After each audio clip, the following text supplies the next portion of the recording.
To have a conversation with you guys about something that's pretty important. Give me a second as I'm setting up everything audio wise. Welcome to drboystv.com, the home for intelligent Black people. If you're not Black and intelligent, you are certainly welcome to get the fuck out because this is not a conversation for you. This is a conversation for smart Black people or those who want to become smart or get smarter than we already are. We know that we got enough Black people that love to be mumble rappers and want to kill other Black people and all this other stuff. So our goal is to talk about what it means to be Black and intelligent, what it means to be smart. In fact, let me just tell you about why intelligence is important. I'm gonna tell you a story about a rapper real quick, a couple rappers that I've read about in the media lately. I consult with rappers all the time. You know, I talk to them. I have a few rapper friends that I talk to in private, you know, and like, Doc, how can you help my song get hot, and stuff like that. Because a lot of people heard, that I put the rapper Young M.A. when nobody knew who she was. I put her on my Facebook page, and she blew up and got a record deal off of the Facebook page. And so, this is not me making this up. This is actually what happened. This is what she stated in several interviews. And so anyway, as a result of that, what has occurred is, as a result of the Young M.A. thing, a lot of rappers reach out and they ask for advice about this and that and how to get hot and everything else.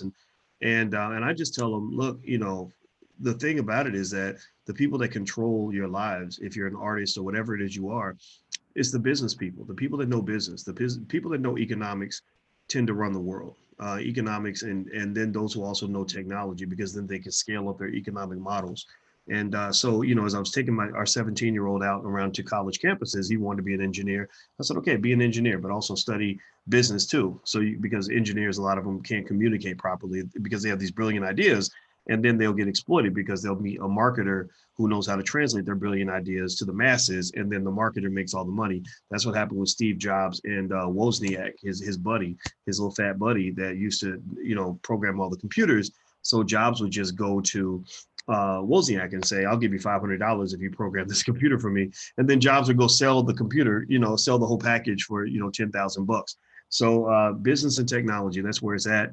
And we talked about the rappers, the Migos and Megan the Stallion in particular, the Migos and Megan the Stallion. And both of them are, hottest rappers out, and both of them are doing extremely well. But check this out, y'all. This is just me giving you a little bit of Uncle Boyce / Dr. Boyce knowledge. Both Uncle Boyce and Dr. Boyce are in the building at the same time. So usually they're separated, but I'm bringing them both in the building at the same time. This is Uncle Boyce advice from a Dr. Boyce perspective. So Megan the Stallion and the Migos are, the hottest rappers out here, right? They're supposed to be on top of the world, all this other stuff. Well, guess what? Guess what? Both of them are complaining simultaneously that they were enslaved by their record deals. Oh, this is too wrong. This is wrong. I'm not getting my fair share. This ain't right. Y'all cheating me. This and the other. And I was like, when I heard that, I was like, okay. So, did they force you to sign that contract? Did they put a gun to your head like Suge Knight maybe did with Vanilla Ice, where he hung him out the window by his ankles and forced him to sign a deal? Did they do that to you? Because if they did that to you, you can go to court and you can say, look, they forced me to sign this against my will, and I didn't. Or did you choose to sign it? Did they sneak? Did they catch you when you were drunk? Because you could sue for that. Did they forge your signature? You could sue for that. Did they not let you see everything that was on the contract? Because you could sue for that. Well, no, but they racist and they just taking a no. They're not racist. They're just looking out for their interests. They're not racist. They just think about economics while you in the studio trying to bust a rap. They're not. It's not racism. It's just preparation. It's preparation and education. Like that's like, I mean, Megan Thee Stallion, I think she went to college, and I heard somebody say, well, she's hella educated. My thought is like, if you hella educated, you should have been able to read a hella contract, right? It seems like you hella educated people read. So my position on that is, when you don't understand economics, you get screwed, period. That's what's going to happen. So just all the Black people who don't want to be screwed, raise your hand. Everybody who wants to, who does not want to get screwed in life, who wants to actually win, and who does not want to live as a victim, please raise your hand in the chat. Put hashtag B1. Hashtag B1 means that we're Black first in this place. So put hashtag B1 in the chat if you are a Black person who does not want to be screwed over by white people and be a victim for your whole life. Because we breed victims. We mass produce victims. We have a factory, a victim factory, where we pump out all these unprepared people because y'all letting these people in these cities, many of these cities are run by your buddies in the Democratic Party, where we're letting these cities put our kids in these inferior schools where they're not preparing them for the future. They're not teaching them nothing about being black. They're only teaching them how to go deep in debt in college, so much debt that they can never repay it. And then they're preparing them to have the holy grail of achievement, which is to go work for a white person. So there you go. There's your formula for black failure. That is the formula that's fed to you. That's the formula that many black people will endorse until they die. Like they will put their lives on the line to defend something that you know does not work, something that you know that has consistently failed. So if you at least are open-minded enough to hear an alternative perspective, something that's different, something that's going to give us an opportunity, something that's going to give us a real vision for the future and not a vision for the future that looks just like the fucking past, please put a hashtag B1 in the chat to let me know that I can at least be heard on these ideas as I lay these things out to you. Okay, thank you very much, Javine and Crayola and Bobby and Michael. Now, I want to let everybody know on Instagram. What's up on Instagram? My Instagram is The Real Boyce Watkins. Feel free to follow us on Instagram. So everybody at The Real Boyce Watkins on Instagram, I want you to know I'm going to show a couple of charts to make this point that I want to make very quickly. And so if you want to see the charts, you can go to drboycetv.com. If you go to drboycetv.com, you'll see the charts. I can't share my screen over there, but I can share it over here. Okay. So, cause I'm over here and over there. That's how it is. All right. So hit the thumbs up button. Please hit the thumbs up button, share and subscribe button. If you haven't done it yet, everybody on the count of three, please hit the thumbs up button. 1, 2, 3. Thumbs up, thumbs up, thumbs up. Everybody hit the thumbs up button. Okay. So let's jump in here and I want to share with you all something that I just read. It was shared by Michael Imhotep at the African History Network. Michael's a friend. I respect Michael. We disagree on politics, though. I'm not a big fan of getting in bed with either of the political parties. I certainly can't be a Trump supporter. That just doesn't fit who I am. But I speak on the Democrats more than the Republicans, mainly because the Democrats are the ones who ask for black votes. Now, if the Republicans were expecting black votes, if the Republicans are the ones saying, if you don't vote for me, then you're not black, then I would talk more about the Republicans. But the reason I don't talk about the Republicans as much is because I'm tired of the whole lesser of two evils argument. I'm tired of, being told I should just go vote for somebody because Trump is worse. That's not an option. That's not freedom. That's voter suppression. Voter suppression is when, not just when you tell someone they can't vote, it's when you tell them they can vote, but they have to vote with your voice, right? If I tell you that if you don't vote, you don't have a voice, but then I tell you what to say, then really you have no voice. Do you get what I'm saying? Give me a yes or no if you follow what I'm saying. If I tell you, look, if you don't vote, you have no voice. So if you want to have a voice, you got to vote. But then I tell you who to vote for, well, then you have no voice. So either way, you have no voice. Right. So either way, either way, you're a puppet. Either you're a puppet that's laying on the ground and not moving, or you're a puppet that's got somebody's hand up your butt and they're telling you what to say. I'm not interested in having anything up my butt because I don't rock like that. And so that argument does not work for me because I have something that is very dangerous for black people, which is a critical analytical mind. I can analyze, I can break these people down and chop them up in little pieces in 2 seconds flat because I have more education at the age of 25 than most of them will have in their whole entire lives. And that's just a fact. That's just the truth. I've been teaching college for 3 years at the age of 25. So I'm not a stupid person. So, but I'm not better than anybody, but I'm not stupid. So I want to talk a little bit about a claim that I just saw in USA Today that was quite interesting. It raised my eyebrows. It got my attention. And basically the claim is that the 1994 crime bill did not bring mass incarceration of Black Americans. I don't know if anybody else is surprised. Give me a yes or no if you're surprised to hear that claim. USA Today is claiming that the 1994 crime bill did not bring mass incarceration of Black Americans. Now, I broke this down. I analyzed this carefully. I was like, okay, this is really in contradiction to what I've always believed. So let me just try to do an honest assessment here and try to understand why they would make this argument, because I was there in the 90s. I saw it all go down. I saw when it all happened. And I saw how many people started going to prison. I have so many friends. In fact, give me a yes or no if you have somebody in your family who's been affected by mass incarceration. Give me a yes or no if you, your father, your cousin, your mama, your uncle, your sibling has gone to prison. Give me a yes or no if you have people in your family who've done time in prison. Put a yes or no in the chat. My biological father went to prison. My uncle, who was pretty much my older brother, my number one mentor, he went to prison right when I needed him the most. I was 12 years old. 12 years old, for a boy, 12 years old is a terrible time to lose a father or a mentor, because you really need that because you're becoming a man. I lost my mentor when I was 12. because the prison took him away. I have a brother, my biological brother from my biological father, who I didn't know very well. He went to prison. I had a lot of friends that went to prison. So give me a yes or no if you've been affected by mass incarceration on some level. I think I did a Freudian slip. I used the word infected instead of affected. Well, I think infected might be a better word because it is like an infection. Before the coronavirus came along and they wanted to flatten the curve on coronavirus, there was another virus called mass incarceration. And the mass incarceration virus was far worse than the coronavirus. Coronavirus, maybe 1 in every 4,000 of you might die from coronavirus. 1 in 4,000 people dies from coronavirus. But in the Black community, about 1 in 3 people were infected by the mass incarceration virus. The mass incarceration virus was not just a virus that ran rampant throughout the Black community and exterminated more Black people than coronavirus ever could, even on a good day, but also the mass incarceration virus was a virus that was inflicted upon you by people who did not have your best interests at heart. The mass incarceration virus was a virus that they wanted to spread through the Black community because their goal was to exterminate you. The mass incarceration virus was a virus where they never had conversations about trying to flatten the curve or social distance or wear a mask or protect yourself or disinfect. They didn't want to disinfect the mass incarceration virus because they created the virus. So that virus of mass incarceration was real.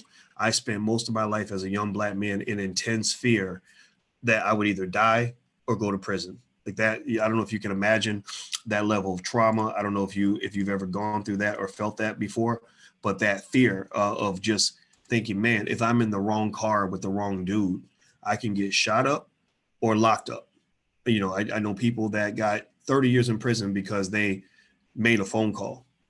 And this all happened, through the 80s and the 90s, and they make the argument in this article that Joe Biden and Bill Clinton's crime bill did not cause this to happen. So let me read some of their arguments so you can kind of hear it. Do me a favor.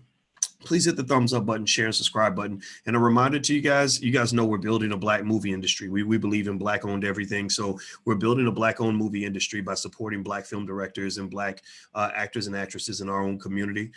So what we have at least once a month is called Black Movie Night. Black Movie Night is free of charge, and we watch a Black owned movie on Black Movie Night.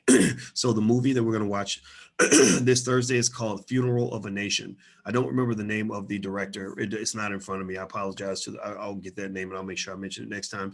But if you want to come to Black Movie Night on Thursday night at 8 o'clock, go to blackmovienight.net. Somebody please type that in the chat, blackmovienight.net. You can register for free. It won't cost you a penny. You don't have to pay money. I just want you to pay attention and give your own people your support. We all talk about buying Black and supporting Black. Let's support these Black filmmakers. And we're doing this for free, brought to you by the Black Business School, because we are building a Black-owned movie industry. We've made movies and Boyce Watkins films that have been seen by millions of people. So we're really getting it done. We're not just yapping on the internet. So anyway, let me read this to you. So the article says this. It says, hold on, let me pull it up. I got the wrong screen. Here we go. Fact check. 1994 crime bill did not bring mass incarceration of Black Americans. The 1994 crime bill, this is USA Today, by the way. You can find the article yourself as well. The 1994 crime bill signed by Bill Clinton was a grab bag of crime-fighting measures ranging from 3 strikes provisions, mandating a life sentence for repeat offenders, and funding for states to hire 100,000 additional police officers, to a Violence Against Women Act. As chairman of the Judiciary Committee, then Senator Joe Biden drafted the bill. So that's Joe Biden's role in the 1994 crime bill. He wrote the bill. Known formally as the Violent Crime Control and Law Enforcement Act of 1994, which was billed by Democrats as a major crackdown on crime. So they're definitely, we know their intention was to crack down on something, right? Cracking down on crime. A lot of people feel that cracking down on crime typically means cracking down on Black people. So their goal was to get 100,000 more cops on the streets. So a lot of the cops that are out there right now that people have an issue with are cops that wouldn't be there if this bill had not passed. Also, it was designed to crack down on crime. Just be clear as well that there was an interesting article I read from 1994 that said that actually the Congressional Black Caucus, some of the members saw what was going to happen here. They saw the future of what would happen in this country if this bill got passed. So they didn't support it for a while. And what happened was Bill Clinton got convinced John Lewis. No disrespect, I know he just passed, but I got to tell you all the truth, even if it hurts somebody's feelings. If you don't believe me, just go look it up, please go double check this. But John Lewis was the catalyst to help Bill Clinton get this bill passed. I kid you not. I read this. I was floored when I read it. It made me very, very sad. So here's what else it says.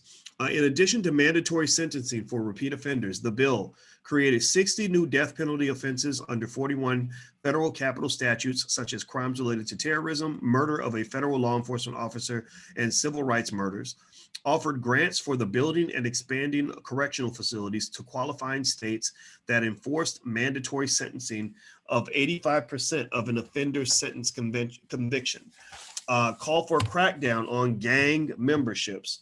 That sounds mighty black. Don't know too many. Hey, can you give me a yes or no? Can you name any white gangs that were hit hard during the mass incarceration epidemic? Give me some names of some white gangs that had, they could say we've had tens of thousands of members. I mean, including the KKK or the police department, which, by the way, those are gangs as well. Somebody give me a yes or no. Can you name any white gangs? We know about the Crips and the Bloods and GDs and all the gangs in Chicago, right? We know they got hit. They got hit like a nuclear bomb.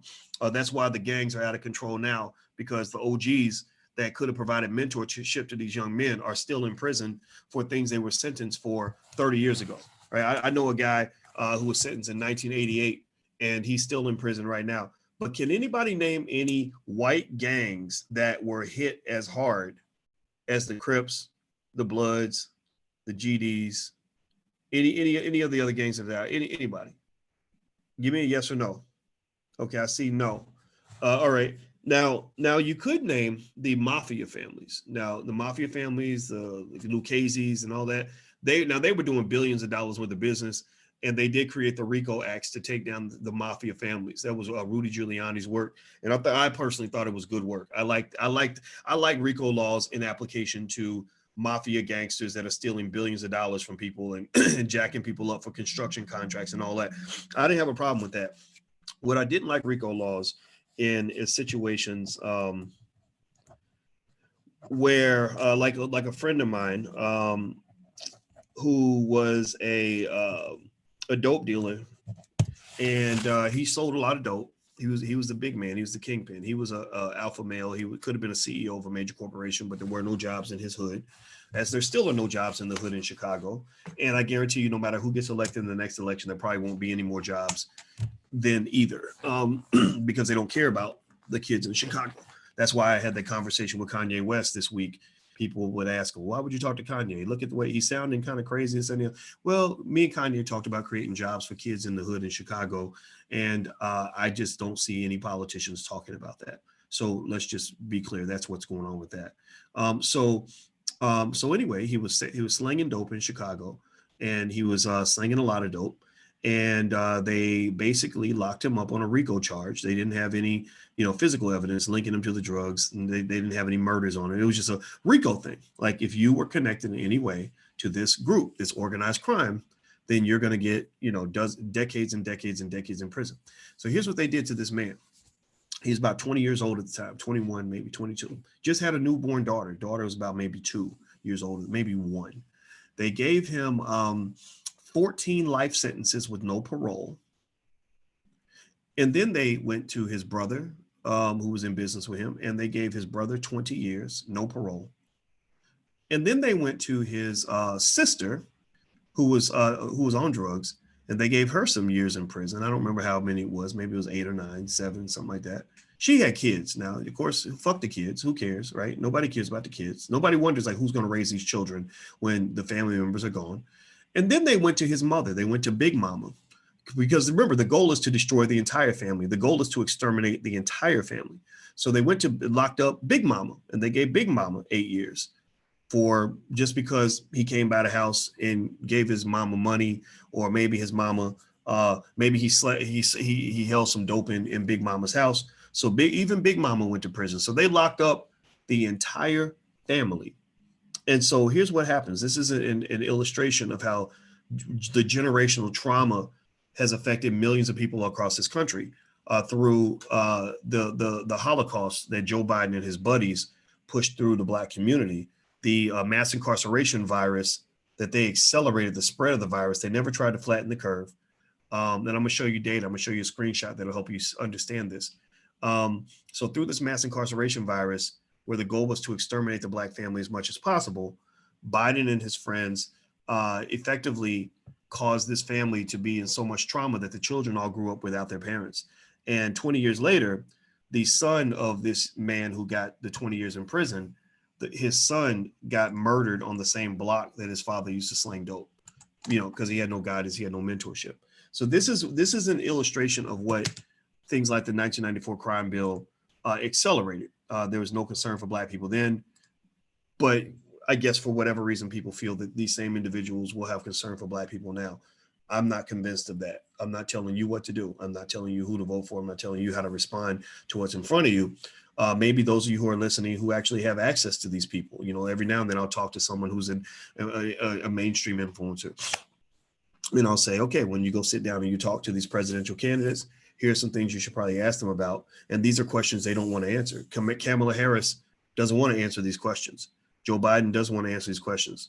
The Trump administration, they may answer the questions, but they may lie about it, right? The Trump administration does talk about what's happening in Chicago, but if you really look at the track record, have they done anything to help solve the problem? No, they haven't. Now, have they done anything to exacerbate the problem? I don't think they've done that either, right? So let me read this to you. So there was a ban on federal assault weapons also, and community-oriented policing and a Violence Against Women Act. I think that's good, right? We don't want violence against women. So a post on USA Today says a post on Instagram charges that the bill brings mass incarceration to Black Americans. For fact-checking purposes, there are two issues at play: whether the bill caused mass incarceration in general or whether it caused mass incarceration to Black Americans. So a 2019 analysis by the Brennan Center for Justice declared the crime bill's legacy complicated. It contained powerful funding incentives that ensnared more Americans in the ever-widening net of the criminal justice system, the study says. But many of its provisions also protected communities from victims of crime, like an assault weapons ban and protection of women in abusive relationships. Overall, though, the law is now seen by many as a major drive of mass incarceration. For that reason, policymakers who played a role in pushing it forward, including Bernie Sanders and Joe Biden, have been attacked for supporting it.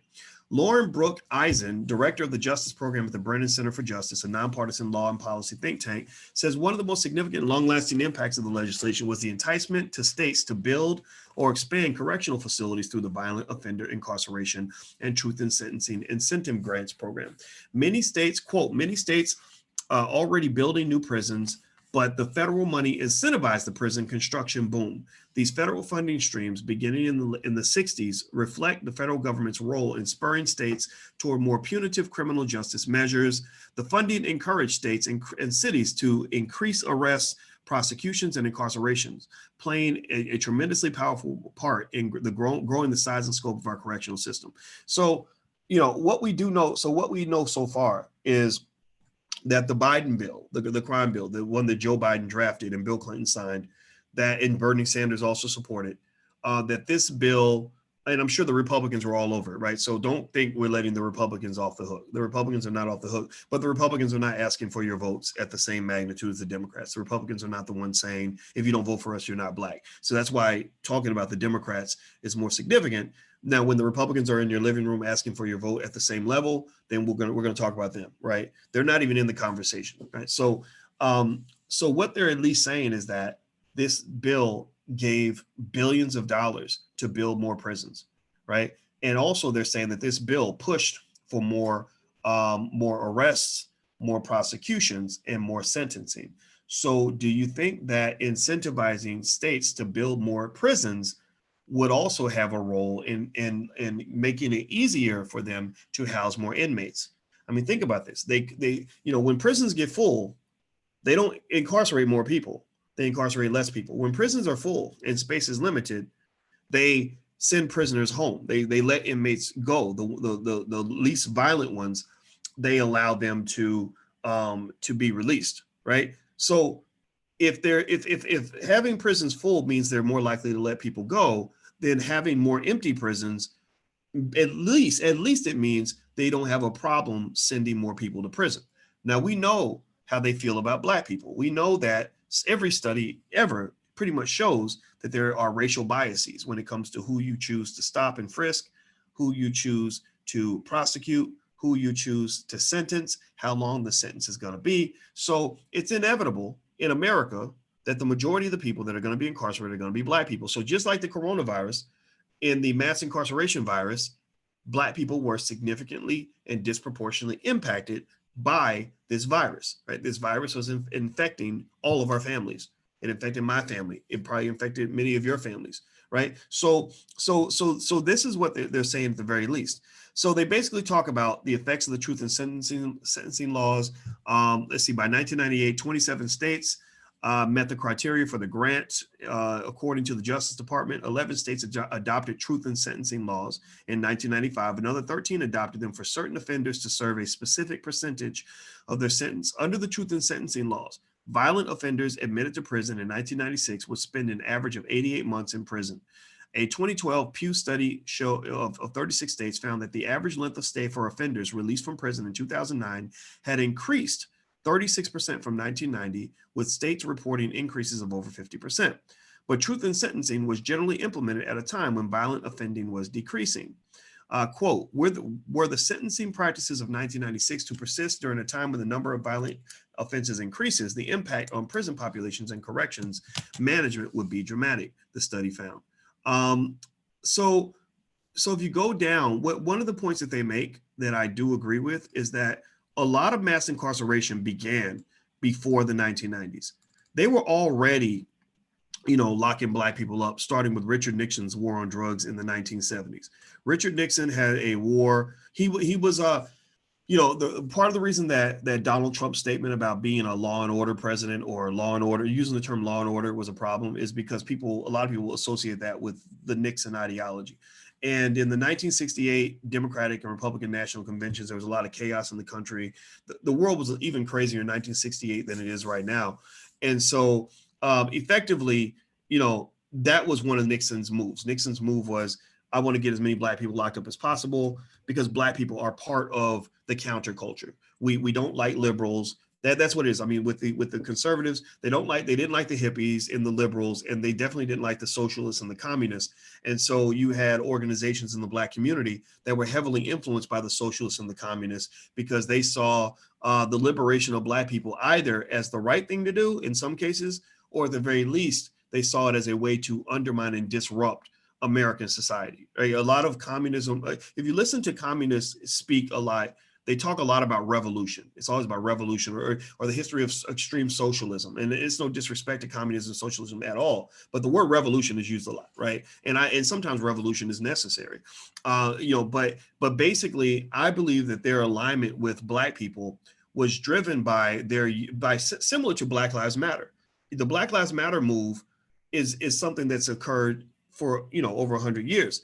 The Black Lives Matter move was this. It was, okay, we have this broader agenda of revolution and disruption to society, again, because maybe you need that, right? Capitalism isn't always a good thing. And so we are going to basically poke at the Black people. We're going to poke at their emotional sensitivities. We're going to give them some money, give them a little bit of visibility and power, give them their self-esteem, make them noticed and acknowledged on a level that they haven't gotten before. And then they're going to become our tool. They're not our partners, because Black people, a partner means that you're both equally invested in each equally sort of making decisions. It was like, no, they're our tool. We're going, or our pawns, so we can utilize Black people as a way to further disrupt and undermine America in general. So, but Black Lives Matter, and a lot of Black folks are intelligent, much more politically intelligent than we were in the past. Black people have really poked out and figured out Black Lives Matter. I don't know, give me a yes or no if you're down with the Black Lives Matter organization. How many of you, give me a yes or no if you're completely down with the Black Lives Matter organization and what they believe in. A lot of folks are not. A lot of folks, have read the whole agenda, right? They went to the website and they talked to people like me who said, well, wait a minute, if you look at this is basically, if you're not careful, this is white liberalism in blackface. So Black people certainly are down with the agenda of freedom. And so what happens is sometimes freedom is a little bit like money. Sometimes if you really need money, you'll take money from people to do things that are not consistent with your interests, right? That's how people end up becoming hookers or whatever, right? Or you work for somebody that's doing something unethical because you're desperate for the money, but you never learned that all money ain't good money. Well, the same thing is true when you talk about the fight for freedom and visibility of our issues. All support ain't good support. All people that come along and say, hey, we want to help you, they're probably not helping you because they really want to help you. They're helping you because they want to help themselves. And that's why I'm not a big fan of the Bernie Sanders crew. I don't dislike them. I just tell them, you stay over there because I get what you're doing. You know, you're aligning us into a bunch of other issues that you care about much more than you care about us. And you're using our struggle to pursue it, to push forward with what you're doing. And some Black folks fall for it. It's a great tactic. Some Black folks fall for it. John Lewis fell for it. Because remember, after John Lewis did his whole civil rights thing, John Lewis was using the civil rights movement. No disrespect to him. I don't know why I keep getting dark on the screen. I apologize, guys. John Lewis was pretty much using the civil rights struggle to talk about everything, right? He was using that to defend, gay rights. He was using that to defend corporations, I believe, if I'm not mistaken. I could have swore that he was going to host a sit-in on behalf of a corporation or something. And it's no disrespect to him, but I said, I don't really know if this is what we were really aiming for, right? And I believe that the aim of Black people is very basic. The goal of my goal anyway, I'm going to give you my goal. I'm not going to tell you what yours should be. My goal as a Black man comes down to freedom and power. That's it. Just freedom and power. We want to have some power to control our own communities, control our politics, educate our own children, create our own jobs, support Black business. That's it. That's what I want, right? And then that's the power component. The freedom component means don't fucking tell me what to do. Like, that's it. Freedom means, like, don't be telling me I got to go vote for Jim Crow Joe just because he done scared me. He done made me scared of Donald Trump. I'm not scared of Donald Trump. So I'm not in your demographic, right? Don't tell me that I have to believe certain things or follow along with a certain agenda just because you helped us out or whatever in the civil rights movement. No, I'm not a fan of that. Freedom to me means doing what you want. That's why I support freedom by talking to you and saying, first thing I always tell you guys is I'm not here to tell you who to vote for.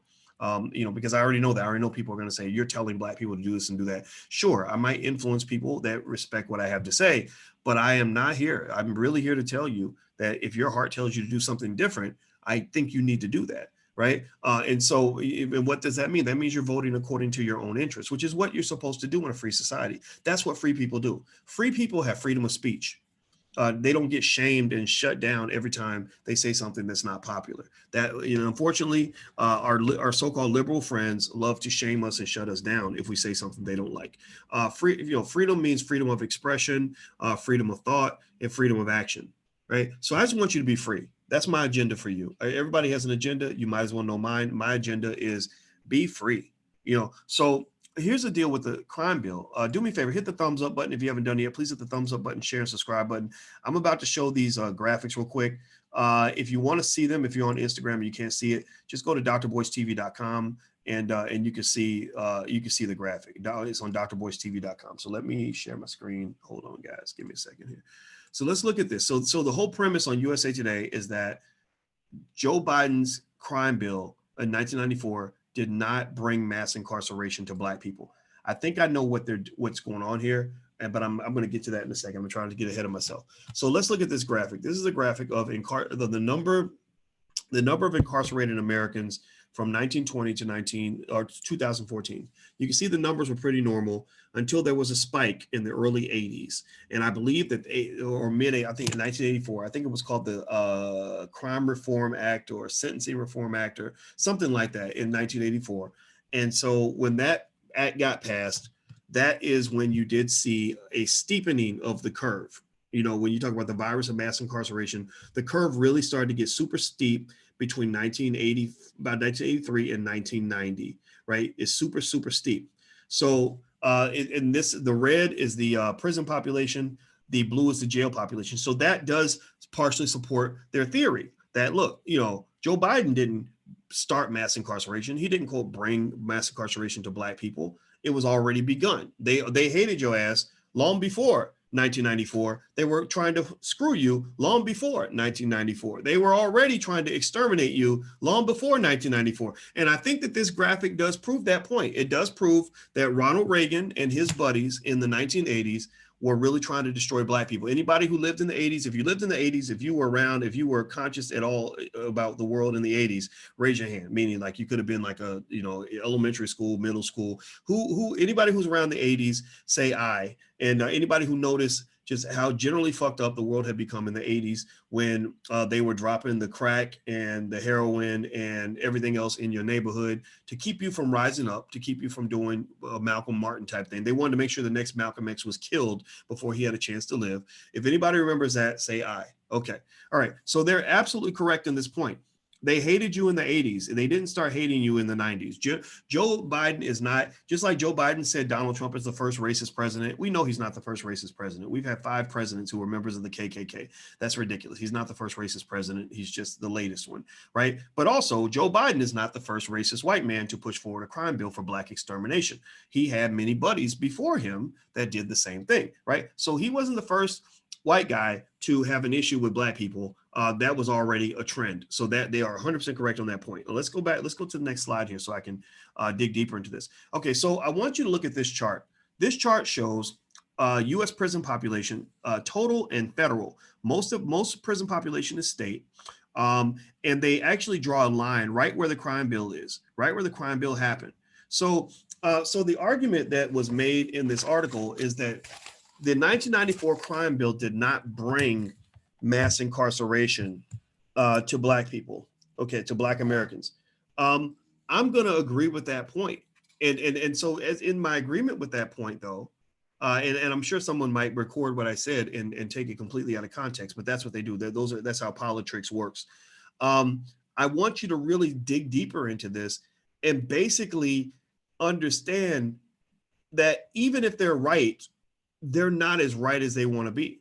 This in no way does this let Joe Biden off the hook. Because if you look at this chart here, if Biden was truly an ally for Black people, if Biden was truly doing work that was beneficial to Black people on any level, or at least doing work that was not harmful to Black people, right? Like we're so, our self-esteem so low that we're not even looking for somebody to actually do something for us. We look for somebody who's just not trying to kill us, right? So let's use the simple-minded Negro standard of saying, Biden, if he doesn't want to kill us, then he must be our friend. Okay, so let's assume you use the standard that Biden at least is our friend because he didn't want to kill us like the other white people did, which is pretty much what many of us believe is the best that we have, right? Because everything goes back to comparing him to Donald Trump. I don't know who's worse between Biden and Trump. I really don't. If you ask me, say, well, what about Trump? What has Trump done? Well, he's done nothing, right? I don't know what. Trump is an arrogant white guy. We knew this 30 years ago. So if you keep saying like, well, what about Trump? What about Trump? I'm gonna say, yeah, they're kind of the same. So why are you asking me to choose between the same? I don't get that, right? But anyway, so here's the crime bill. Look at this chart very closely.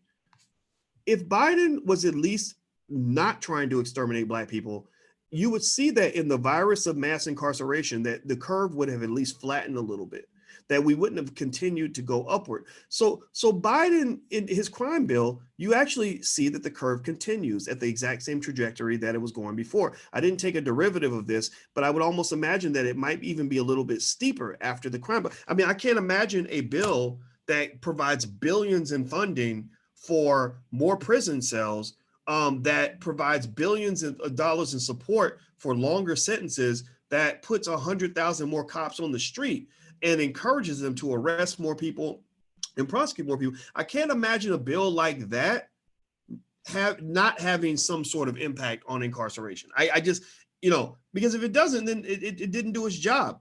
So if you look here, that curve is certainly not flattening on any level after this crime bill, going all the way past the year 2000. Around 2002 is about when people actually started realizing, like, wait a minute, whoa, they've really screwed us. So here's the argument that Biden's crew can make. They can say, look, Biden isn't the first white guy to try to exterminate Black people through mass incarceration. He's not the first one to do it. He didn't bring mass incarceration to Black people. It was already there, right? Biden didn't build the bus. He just built a better bus and drove the bus, right?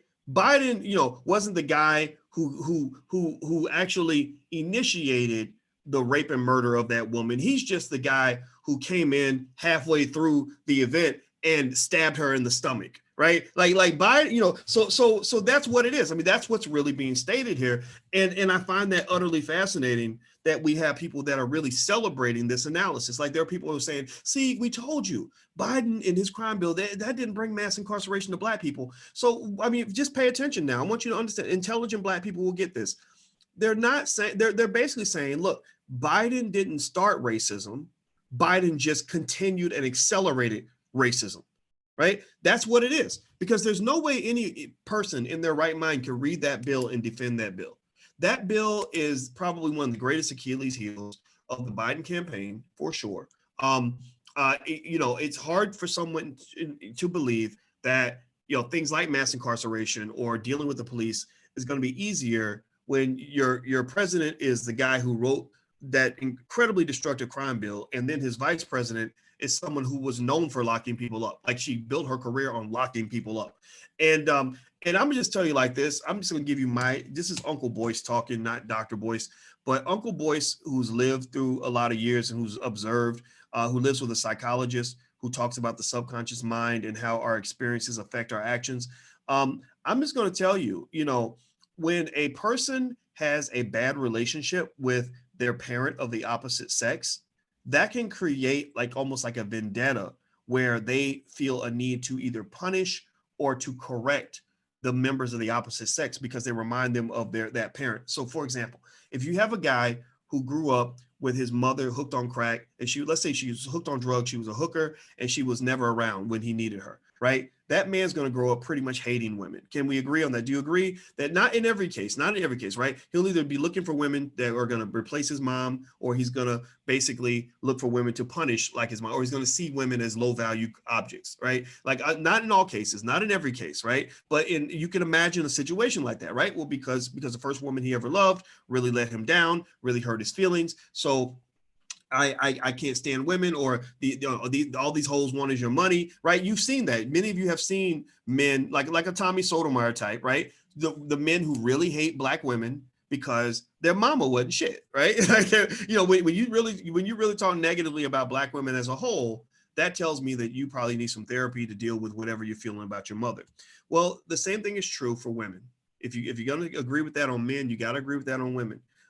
Women who don't have a good relationship with their father can be tough sometimes. It doesn't mean that it's not redeemable. It just means that if you're in that category, I really encourage you to get some therapy on that so you can detach those two things, because the subconscious mind is very, very powerful. Alicia's an expert on the subconscious mind. We talk about it all the time. The subconscious mind controls everything. So why do I bring that up? Well, I bring that up in reference to Kamala Harris.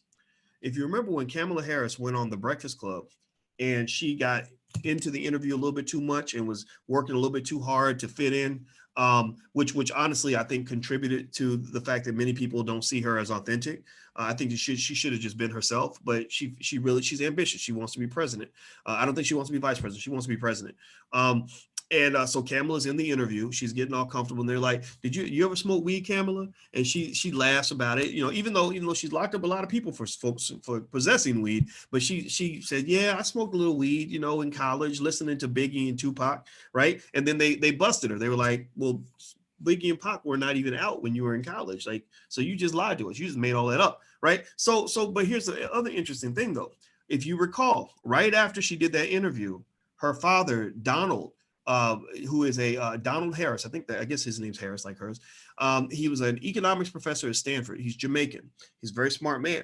And because you don't get to be a Stanford economics professor by being stupid. They're very, very smart. I know some. They're very, very smart.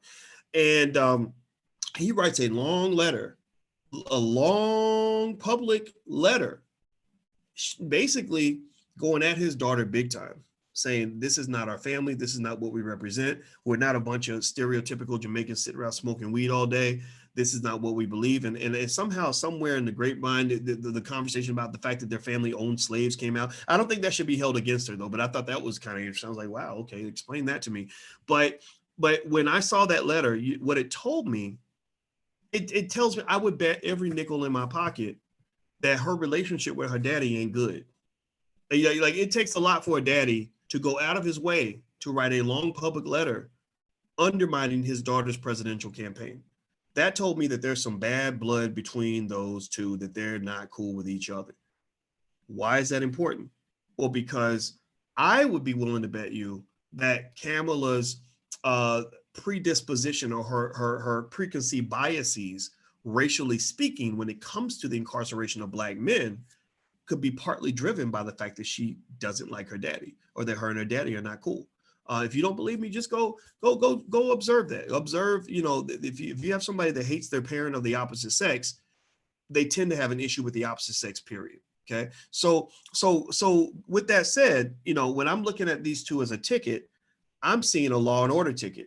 Donald Trump did use those terms, law and order president, which, yeah, he's a Republican. That's what Republicans do. They believe in cops and they believe in security, and that's how they keep their base. They get endorsements from police unions and all that, right? So that's what the Republicans are going to do. So I'm not here to tell you to become a Republican or to become a Democrat. But when I look on the other side, I see something similar to what I saw in the 90s with Bill Clinton. Bill Clinton and Hillary figured out, look, the way we can beat the Republicans is that we can be as Republican as the Republicans are.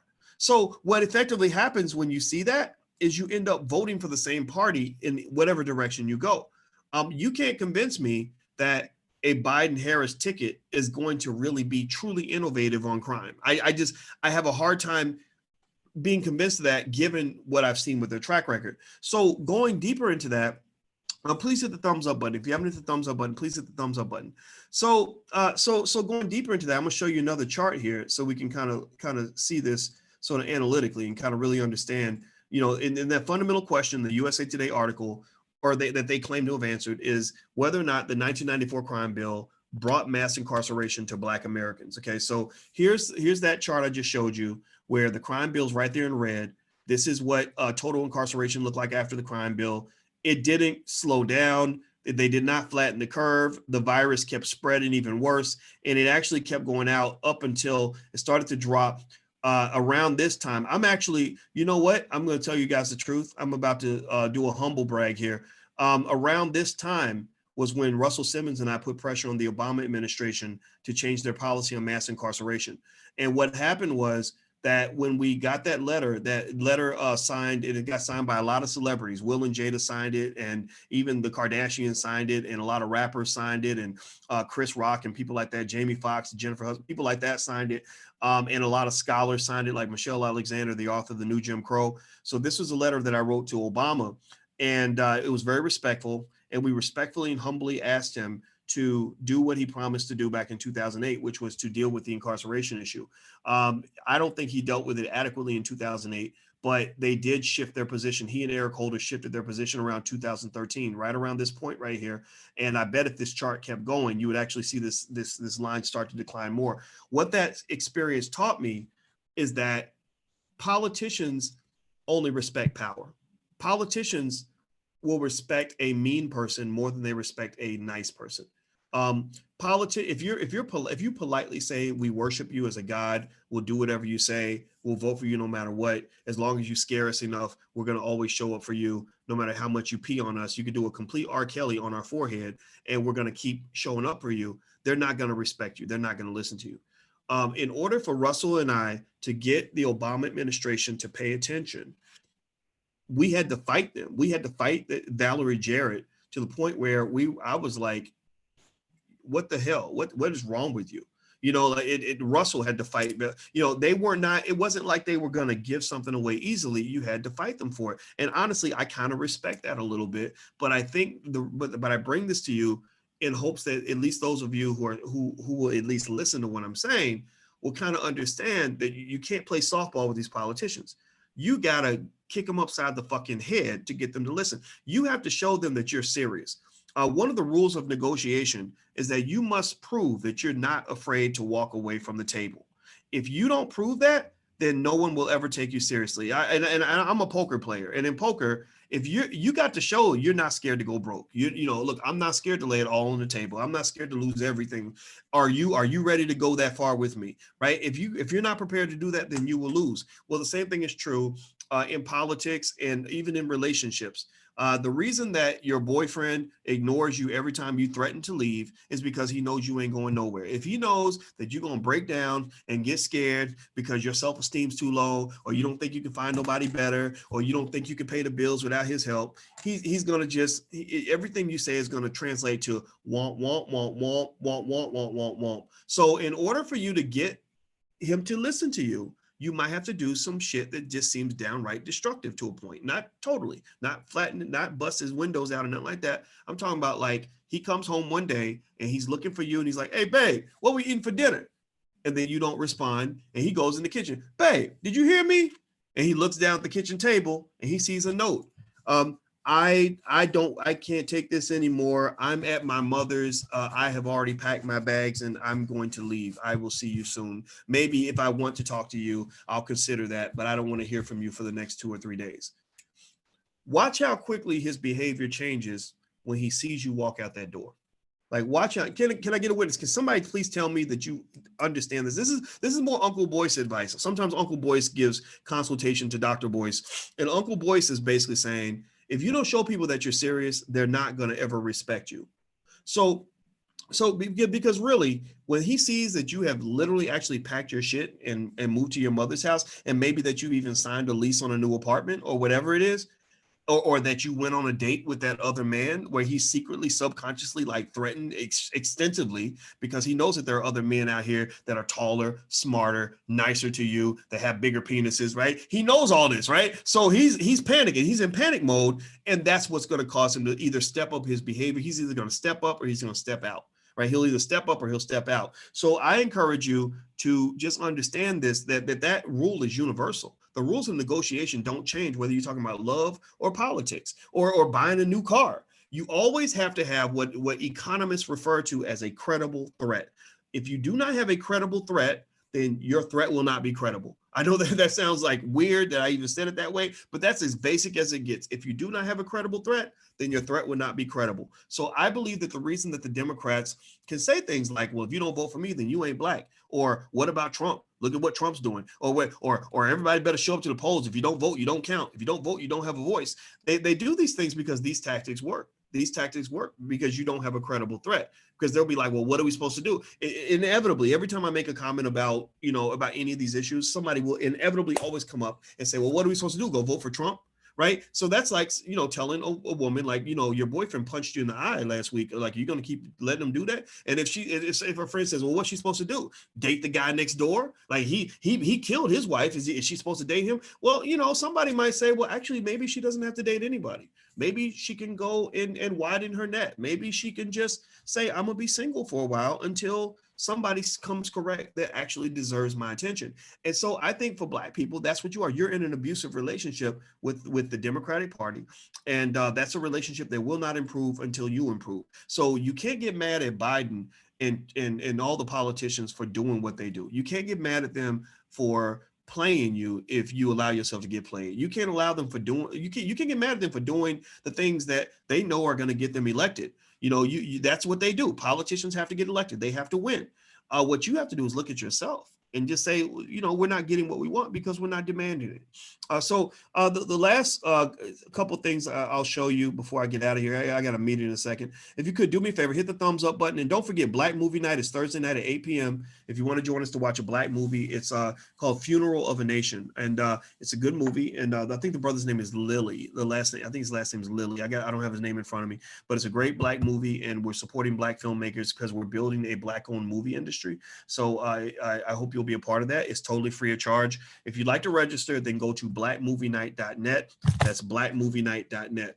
So let me move up to the next slide here. Okay, so here's one little interesting side effect of the crime bill, as well as just all the other legislation that incarcerated so many people. One of the things the crime bill also did was it basically had an educational component.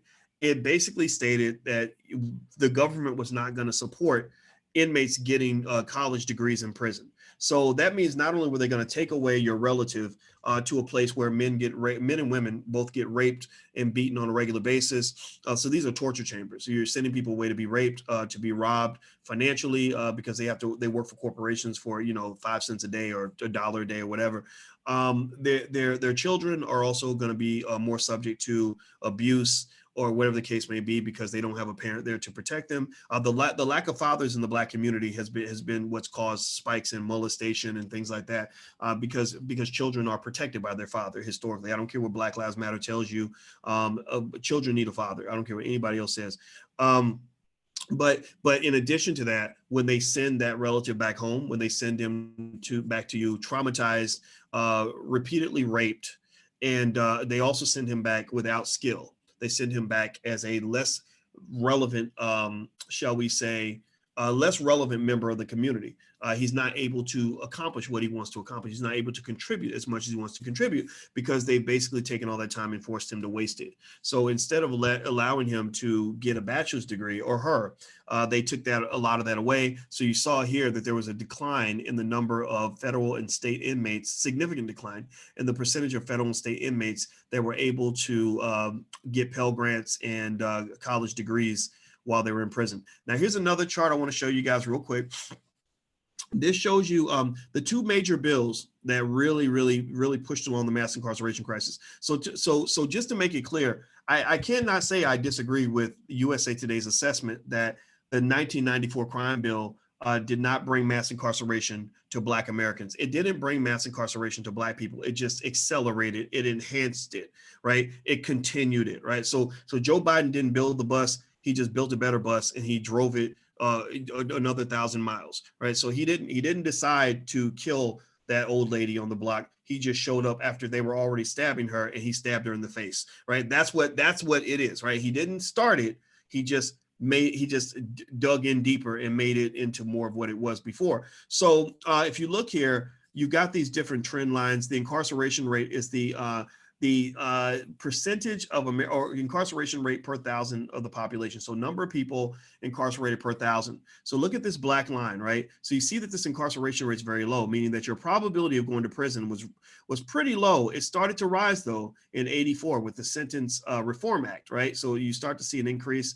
in the incarceration rate, and then it really continues to increase after the 1994 crime bill, and it doesn't actually start to decrease until around here, right? And again, to Obama's credit, that was when he got elected, right? So there's no coincidence there. So I got to give Obama props on that, right? He wasn't all bad. He's actually a pretty smart guy. If Obama was running again, I would probably feel better than it with Biden and Harris, but I wouldn't feel great about it because I know the truth about the Obama administration. I live a block and a half away from the man, but at the same time, I'm not going to sit here and say he's a complete idiot. He's a very smart guy, and I think that he can bring a type of stability and order to our society that a Donald Trump just really can't.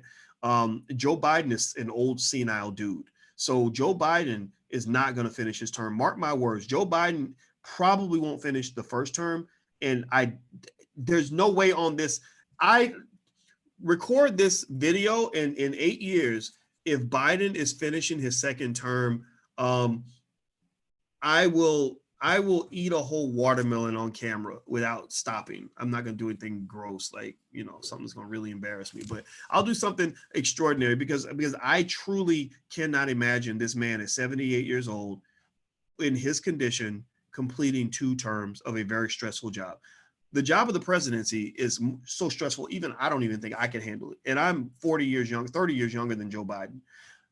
Joe Biden is not right mentally, and Kamala Harris is very sharp. She's got verbal dexterity that Biden maybe had 40 years ago. I think that they're positioning Kamala to cover for him. So just the same way the black woman has covered for old white men, since slavery, this is just another cover situation. She's covering for the fact. Hold on, let me hit this button. She's covering for the fact that Biden cannot campaign. Biden is not capable of doing a presidential campaign. So you're going to see Harris on the road a lot. You're going to see Harris constantly speaking for him. You're going to see Harris jumping on stage when he starts mumbling and bumbling about something crazy, or, whatever. They're just sitting there praying to white Jesus that they can get through the campaign without something tragic happening, because once he gets into office, I believe they're going to be working on a transition plan to make her the first Jamaican / Asian female president of the United States. She's not Black American or African American, but she went to Howard. She's an AKA, so it's going to be good for Howard, good for the AKAs. What I find also in politics too is that different organizations have different stakes in different politicians. So for example, it's not a coincidence that most of the Supreme Court justices went to Harvard and Yale, because Harvard and Yale are in the background, similar to what the AKAs are doing with Kamala Harris. They're in the background pushing forward their person, right? So Harvard doesn't push forward a certain justice or a certain president because they think it's going to benefit all humanity or all white people. They push because they're like, that's a Harvard guy. That's our guy. We have access to power. So a lot of this is a game to get access to power that is being played by both white and Black people. So for example, the reason Roland Martin is never going to, that Joe Biden and Kamala Harris could come out and say, we just joined the Klan and we believe all Black people should die. And Roland Martin would still find a reason to support them. Why? Well, because Roland's going to benefit personally from the deal. Roland, if they get elected, mark my words, you're going to see Roland doing exclusive interviews in the White House. You're going to see him maybe get that job back on CNN that he's always wanted. You're going to see him, maybe getting a book deal, because the Obama presidency accelerated his career. So I believe that a Kamala Harris, Joe Biden presidency will do the same thing. So it's nothing against that though, right? There's nothing against looking out for your own interest. I don't have any problem whatsoever with Roland or anybody looking out for their own interest. I just want you to look out for yours. That's it. I just want you to look out for yours. I don't want you to think that their interests are your interests. That's the point, right? Like, so if you're an AKA, I get it. I understand. My sister's an AKA. I get it why the AKAs would want Kamala to be elected, because I mean, they get to all skeegly in the White House. That's pretty cool, right? I get why Roland Martin is supporting the Harris Biden ticket, because he's going to get exclusive access to the White House when he gets there, right? My question is, what is your reason for supporting it? If you can find a good reason and you're comfortable with that, then do it. But don't do it because people are telling you to do it. Because I'm gonna tell you what a lot of elite Black people do. What they do is they get together in rooms. This is what happened this is a story I heard when Obama was getting elected. When Obama was running, Black people did not support Obama. In fact, actually, you go back, you can look at maybe 2006, 2007. I was one of the first people on CNN to say, Hillary Clinton, this guy doesn't have a lot of support, but Hillary Clinton needs to watch out. He just got endorsed by Oprah. I think this guy is sharp and articulate. I think the Hillary Clinton camp is freaking out over this guy, Obama, because he might have a shot at coming back and actually taking this Democratic nomination. But at that time, the odds of him getting the Democratic nomination were extremely low. But I saw something special in the way he just carried himself. He's a magical dude. God bless him for that. And so anyway, back at that time, it's kind of like, it was kind of like one of those things though, where, people were trying to sort of grab their stake in the process. So what happened at that time was, Cornel West told me about this. He said that he and a couple other people, I'm not gonna say everybody's names because I know some of these people, I don't want to upset them, but basically him, David Axelrod, Barack Obama, and a few other people went to a hotel room, and they sat in this hotel room for hours figuring out what can we say and do that will get Black people to support Obama. It sounds crazy now. It's almost like talking about back when people wondered if Michael Jordan would ever win a championship, and then he rattled off 6 in a row and it seems like he never lost one, right? But there was a time when people really thought Michael Jordan would never win a championship. And there was also a time where people thought Barack Obama was never going to get the Black vote, right? Which sounds absurd now, but this all occurred because of planning. And I think that's why Cornel West was so upset, is because he's like, look, Negro, I went out of the way for you. Like, I did all this stuff for you. And now you're completely disavowing a lot of the things that we talked about, right? That's why I don't trust politicians. If they wanted my support, which they're just not going to get because I've just watched them too much. If they wanted my support, they would have to come to me with something that's already being done. Like, I don't believe what you say you're going to do as much as I believe what you're already doing.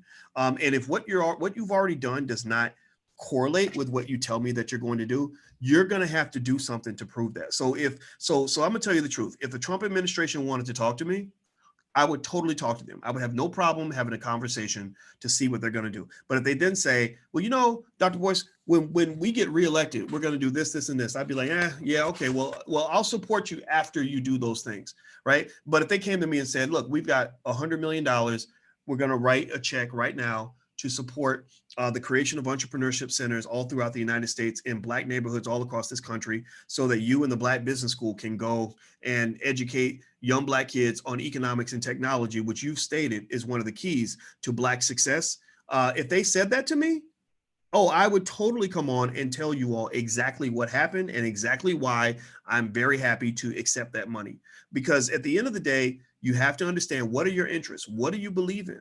You can't say, you must say you believe in something, not someone, right? If you just believe in someone and not something, then you're going to probably lose in the game of politics. So what do you believe in, and support your interests? Because I'm just telling you the truth. Everybody's taking care of themselves.